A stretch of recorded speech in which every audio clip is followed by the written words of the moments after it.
Bonjour.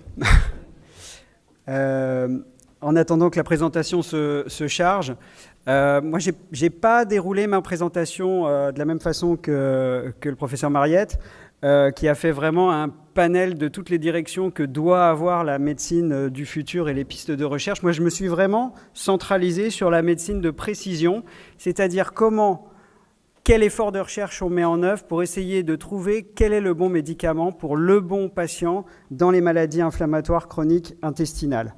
Et ça, parce qu'on sait, comme il vous a été dit il y a 2 minutes, que pour l'instant, quand on a une population de patients, on va allouer un traitement. En général, on va mettre des corticoïdes, on va mettre des immunosuppresseurs, on va mettre des anti-TNF, mais qu'on n'a absolument aucun moyen de prédire qui va répondre au traitement et qui va moins bien ou pas répondre au traitement. Et les recommandations qu'on a actuellement sont des recommandations empiriques qui ne prédisent pas ou ne permettent pas, on n'a pas à l'heure actuelle de facteurs de prédiction quand on met un traitement, de savoir si ça va marcher ou pas. On était très content d'avoir eu les anti-TNF et on avait un peu comme au début pour les maladies inflammatoires avec la cortisone, eu l'impression que ça allait guérir tous les patients qui avaient des maladies de Crohn ou des rectocolites hémorragiques. Et en fait, le constat, c'est qu'on a entre 15 et 40% de non-répondeurs primaires aux anti-TNF, c'est-à-dire qu'on met des anti-TNF et dans 30 à 40% des cas, les patients ne répondent pas aux anti-TNF. Et les patients qui sont répondeurs aux anti-TNF, ils vont perdre la réponse à peu près 10 à 15% de perte de réponse par an. Donc en fait, il faut avoir quelque chose derrière ou même avant les anti-TNF, puisque les non-répondeurs, ils auraient peut-être bénéficié d'un autre traitement.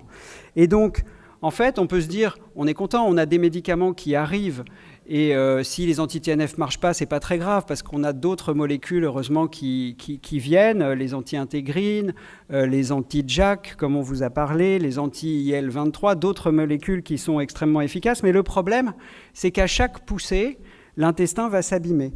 Et avant, on avait l'habitude de voir ces maladies-là comme on fait des poussées, ça se calme, on fait des poussées, ça se calme. Le problème, c'est que si ces poussées se cumulent, eh bien, on va accumuler des dégâts dans l'intestin qui vont être de petit à petit irréversibles et aller vers les complications, les sténoses, les fistules, les besoins d'opération.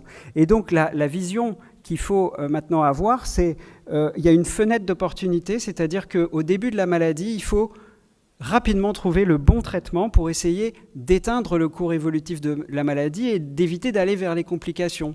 Donc ça, c'est une très bonne raison, cette nouvelle façon de voir la maladie et de vouloir la traiter de façon efficace d'emblée, pour ne pas essayer les traitements au hasard les uns après les autres, mais de trouver le bon traitement pour le bon patient pour avoir un effet rapide et prévenir les complications. Alors heureusement, on a des molécules qui vont arriver. On a des molécules qui vont arriver, on en a moins qu'en rhumatologie, mais on en a quand même quelques-unes.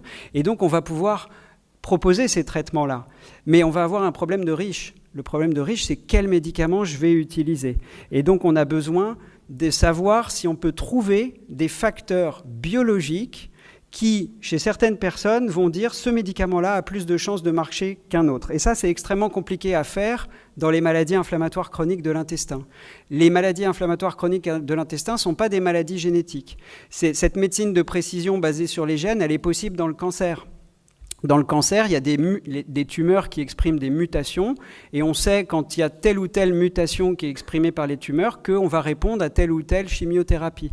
Mais ça, c'est parce qu'il y a une explication de la maladie qui est très génétique. Les cellules tumorales se multiplient, il y a une anomalie, une mutation qui fait que la tumeur devient plus agressive et en général, on sait qu'une chimiothérapie va mieux marcher chez tel ou tel type de cancer qui exprime la mutation.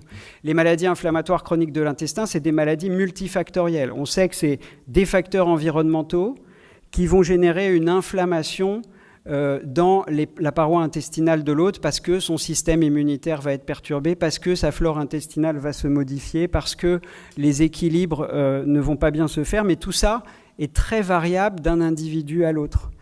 Et donc, quand on regarde ce qui se passe dans l'intestin de quelqu'un d'inflammé, il y a énormément de facteurs. Il y a des cellules qui ne sont pas les mêmes. Il y a des circulations de molécules, de cytokines qui ne sont pas les mêmes. La muqueuse est abîmée. Il y a une mucosécrétion, une sécrétion de mucus qui est altérée. Il y a des quantités et des qualités de bactéries qui changent, comme vous l'a dit le professeur Sokol dans sa conférence, avec une dysbiose, une anomalie du microbiote.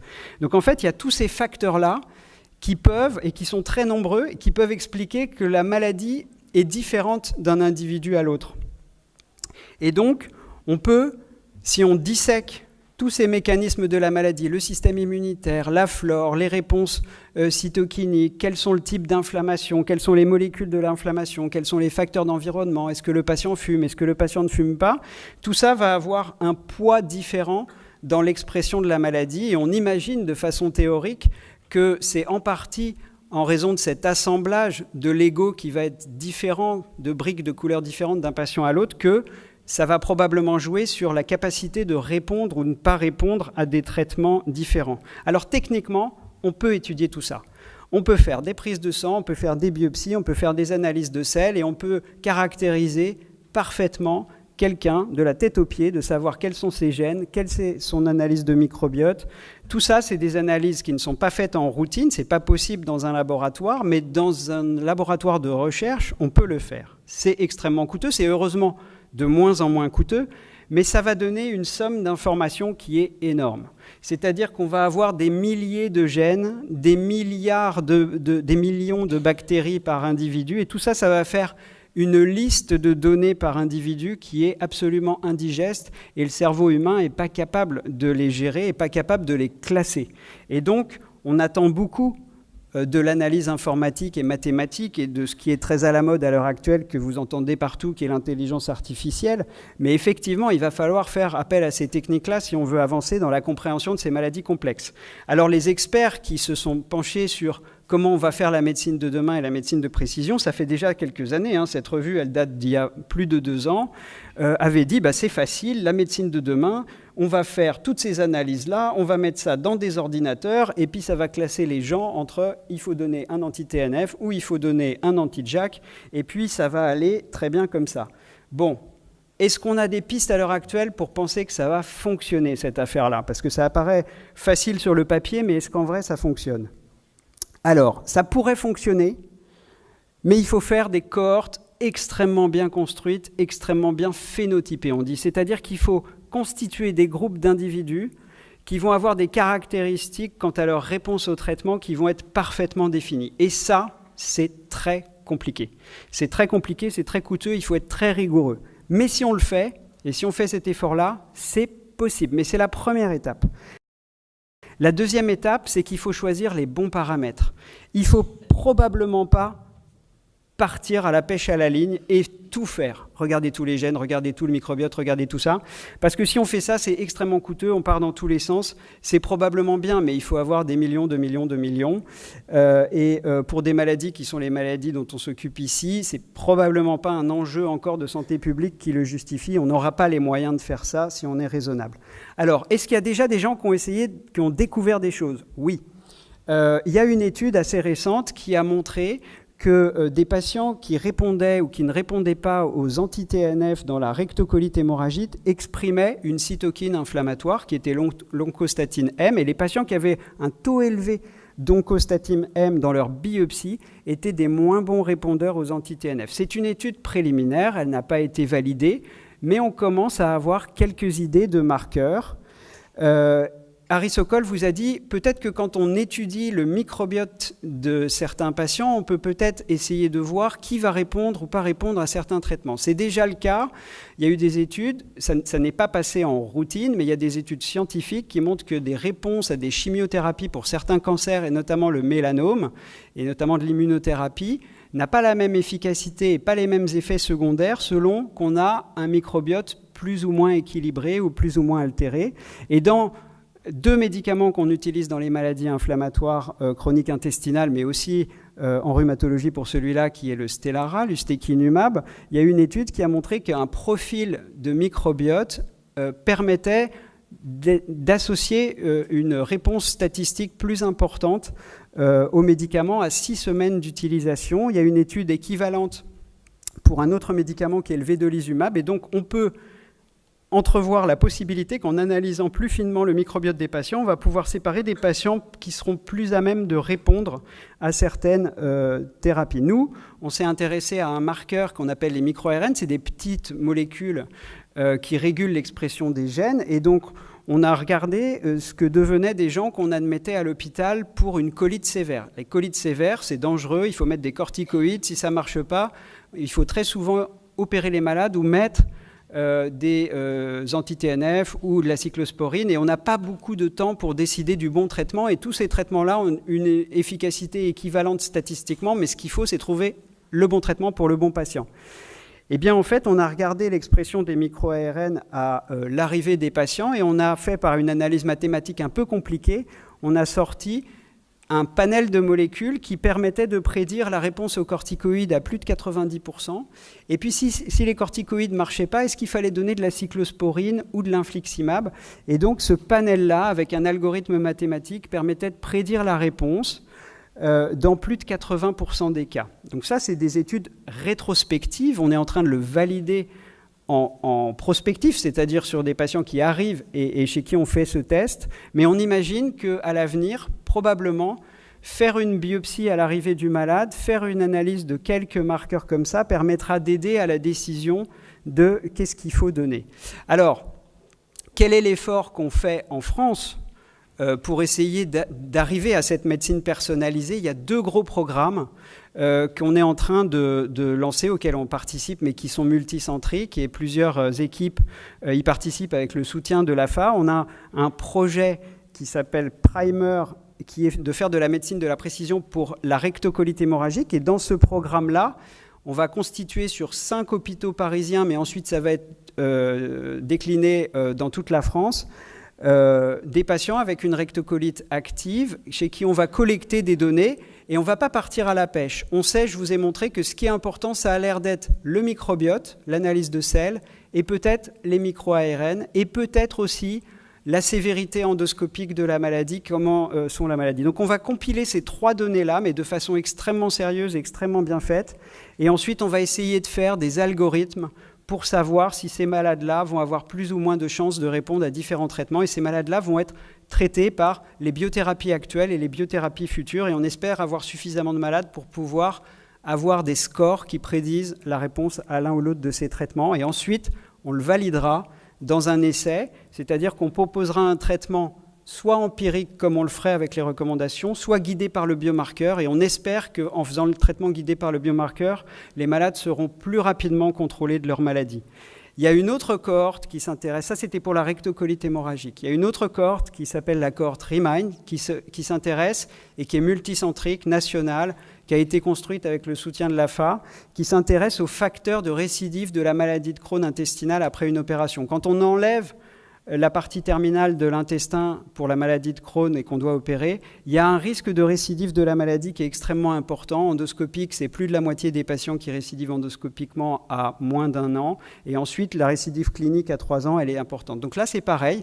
Il y a une biobanque nationale multicentrique où tous les patients opérés qui rentrent dans ce programme-là, il y en a 225 actuellement. On a des analyses de sel, des analyses de sang, des analyses génétiques, et puis on va voir qui va récidiver la maladie et qui va ne pas récidiver la maladie. Et on étudie aussi les traitements qui ont été mis après l'opération pour éviter à la maladie de revenir. Et on espère comme ça compiler ces données et essayer de définir individuellement quels sont les facteurs associés à une récidive plus importante et quel traitement il va falloir leur donner. On a déjà des résultats préliminaires qui laissent penser que ce type d'analyse prédit beaucoup mieux que la clinique, la récidive. Donc voilà, donc, en 2 mots, la médecine de précision dans les maladies inflammatoires, il y a des outils prometteurs qui prédisent que techniquement, on va y arriver. On pourra y arriver. Et on pourra aboutir à des algorithmes comme ça, c'est techniquement envisageable. Le problème, c'est de constituer des cohortes extrêmement sérieuses pour pouvoir exploiter ces données, et ça, c'est un enjeu majeur. Et puis le problème, c'est que c'est extrêmement coûteux.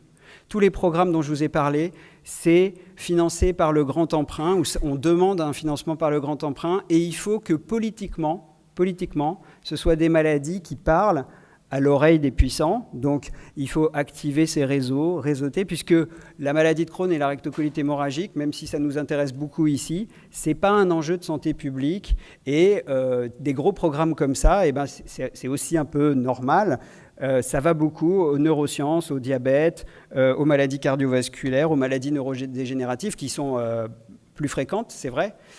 Et donc, il faut faire du lobbying pour qu'on entende parler de ces maladies-là et qu'elles soient financées, parce que si on veut arriver à de la médecine de précision, il faut mettre les moyens. Et pour l'instant, on ne les a pas encore tout à fait. Je vous remercie. Professeur Mariette, est-ce que vous pourriez nous dire si, comme dans le cadre des MICI, il y a des biomarqueurs qui permettent d'orienter le choix d'un biomédicament plutôt que vers un autre pour un malade, plutôt que pour un autre? Oui, c'est une très bonne question. Aujourd'hui, on n'en a pas beaucoup. On n'en a pas beaucoup. En gros, on a un seul biomarqueur qui permet d'orienter un petit peu dans la polyarthrite rhumatoïde. C'est quand on a des auto-anticorps et quand on n'en a pas. Vous savez qu'il y a 3/4 des patients qui ont des auto-anticorps, qu'on appelle anti-CCP ou facteur rhumatoïde, et un quart qui n'en a pas. Et on sait, par exemple, que quand on a des auto-anticorps, on a une meilleure réponse à 2 biomédicaments qui sont le rituximab, l'antilymphocyte B, et l'abatacept. Par contre, le fait d'avoir des auto-anticorps n'entraîne pas une meilleure réponse aux anti-TNF. Mais c'est à peu près tout ce qu'on connaît aujourd'hui des facteurs prédictifs de réponse. Alors, c'est vrai que ces efforts dans le Crohn et dans la RCH sont tout à fait importants et que peut-être dans la polyarthrite rhumatoïde, on n'a peut-être pas tout à fait le même enthousiasme. Alors, pourquoi ? D'abord, finalement, dans le Crohn, jusqu'à maintenant, il y avait moins de médicaments, puisqu'il y avait les anti-TNF et puis le vedolizumab. Maintenant, il y a l'ustekinumab dans la RCH, mais finalement, c'est pour ça qu'ils ont fait plus d'efforts, les gastro-entérologues, et on doit prendre exemple sur eux, par exemple, pour monitorer les anti-TNF. Finalement, nous, on a un petit peu une pléthore de médicaments et on va les essayer un, puis l'autre, et puis on va voir.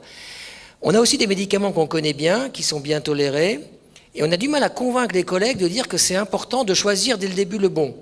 Et certains collègues disent « Ok, mais finalement, on va essayer celui où on a le plus d'expérience, un anti-TNF, si ça ne marche pas, on changera, etc. On changera. » Et ça, finalement, c'est difficile de leur opposer, de dire qu'ils ne font pas bien, parce qu'on n'a jamais démontré que ce type de stratégie à laquelle je crois a vraiment un intérêt pour le patient. Donc il faut faire ce qui est en train d'être fait.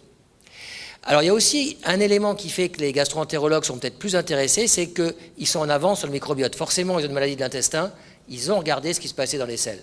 Nous, dans la polyarthrite rhumatoïde, il y a des études, mais elles sont pour l'instant pas toutes dans le même sens, un peu contradictoires. Donc effectivement, aujourd'hui, c'est pas pour demain, aujourd'hui, que ce type d'algorithme va permettre de prédire un traitement. Et puis, il faut bien reconnaître que l'intelligence artificielle, en fait, l'idée, c'est qu'elle puisse prédire à partir de données qui n'ont rien à voir. Ce sera Google qui vous dira si vous allez répondre au rituximab dans la polyarthrite rhumatoïde en fonction des sites internet que vous avez consultés et en fonction du nombre d'enfants que vous avez, de là où vous avez passé vos vacances, de là où vous avez grandi, de l'école où vous êtes allé. C'est des données qui n'ont absolument rien à voir avec ce qu'on pourrait imaginer d'être des données en rapport avec la maladie. Donc là, vous voyez, c'est l'étape d'après. Est-ce que ça va se faire vraiment ? Moi, je crois beaucoup quand même, mais c'est peut-être aussi le privilège de l'âge, au dialogue médecin-malade, au choix du traitement, parce que chaque malade est différent. On fait déjà de la médecine de précision tous les jours. Quand j'ai un patient qui est d'origine maghrébine et qui va aller en Algérie tous les étés, retourner dans son pays, je sais que je prends un risque de tuberculose avec, par exemple, l'Humira plus important qu'avec l'Ambrelle. À ce moment-là, il est clair que chez ce patient-là, on va choisir plutôt un médicament qui donne moins de tuberculose parce qu'il aura un risque. Même quand on donne un médicament qu'on adapte au poids, on fait de la médecine de précision. Vous voyez, il ne faut pas se gausser de mots quelquefois, et quelquefois, la bonne médecine de précision, c'est la bonne médecine médecin-malade avec un dialogue entre le médecin et le malade. Docteur Tréton, je voulais simplement une question. En fait, à l'heure actuelle, il y a quand même des laboratoires pharmaceutiques qui développent aujourd'hui des traitements assortis de tests, enfin, comme on dit dans le cancer, de tests compagnons. Est-ce que vous pensez que ce serait possible dans les futurs parce qu'il y a deux choses, deux enjeux. Il y a le premier qui est que je pense que les malades n'ont pas envie non plus d'avoir pléthore de traitements. Je crois qu'au contraire même, il y a une envie de désescalade thérapeutique. Et puis l'autre chose, c'est aussi par économie. C'est-à-dire qu'il y a un moment, ces médicaments sont très chers et c'est aussi important de choisir quel est le médicament qui va être efficace. Je ne sais pas si... Voilà. L'enjeu du test compagnon, c'est quand un laboratoire pharmaceutique commercialise un traitement et qu'avec, il y a un test qui permet de prédire la bonne population, de cibler la bonne population chez qui ce traitement va marcher. C'est le Graal. Tous les nouveaux traitements cherchent des biomarqueurs compagnons et quand on participe à un essai qui teste une nouvelle molécule dans les services dans lesquels on travaille, il y a souvent des prises de sang additionnelles, des biopsies additionnelles parce qu'il y a un gros effort des laboratoires pour trouver des marqueurs comme ça. À ma connaissance, dans les maladies inflammatoires, on n'en a pas. Il y en a un qui est l'étrolizumab, qui a un possible biomarqueur compagnon qui a été suggéré, mais je crois qu'il ne va pas très bien marcher. Et donc, pour l'instant, il n'y en a pas. La question que tu soulèves, elle est très importante, qui est le financement d'un biomarqueur.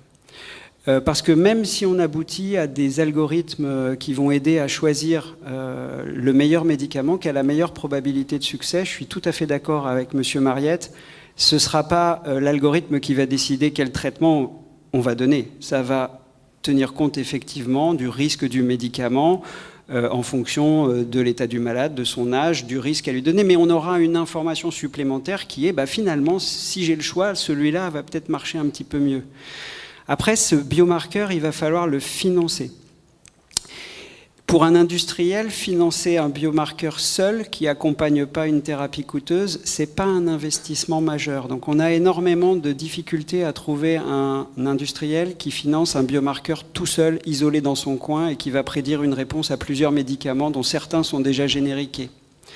Donc ça, c'est aussi un enjeu de lobbying, de montrer au pouvoir public, de montrer aux financeurs de la santé que si on utilise ce test, on aura des économies de santé parce qu'on va étayer des traitements qui vont marcher rapidement, moins d'hospitalisation, moins d'aléas, moins de chirurgie. Mais si on trouve des choses intéressantes, il va falloir les financer et c'est pas ce que l'industrie finance en priorité parce que si on finance un test, le mieux c'est qu'il accompagne un médicament coûteux. Et là, la recherche qu'on fait, c'est pas le cas. Alors on y arrive, parce que dans le cancer, il y a des marqueurs, HER2, tout ça, qui arrivent à se faire financer et qui sont des biomarqueurs prédictifs de la réponse aux chimiothérapies. Mais on n'y arrive que quand les pouvoirs publics y voient un intérêt financier et qu'on fait des économies de santé. Donc en fait, c'est très compliqué et on a besoin de vous.